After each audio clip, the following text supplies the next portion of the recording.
तेव्हा ती गोष्ट अजितदादांनी तोंडावर त्याच मंचावर रोहित पवारांना सुनावली होती, ज्यांना आज आपल्या काकाच्या प्रेमाचा पुळका आलेला आहे.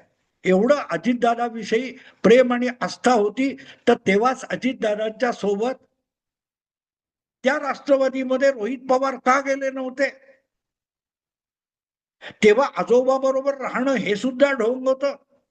आणि आता अजितदादांचा मृत्यूनंतर त्यांचा रोहित दादाला आलेला पुळका सुद्धा तितकाच ढोंगी आहे.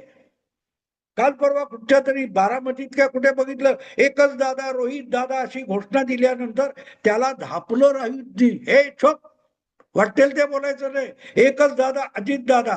अरे खुद्द अजित दादांना सुद्धा असल्या घोषणा आवडत नव्हत्या. 2 मे 2023 ज्या वेळेला शरद पवारांनी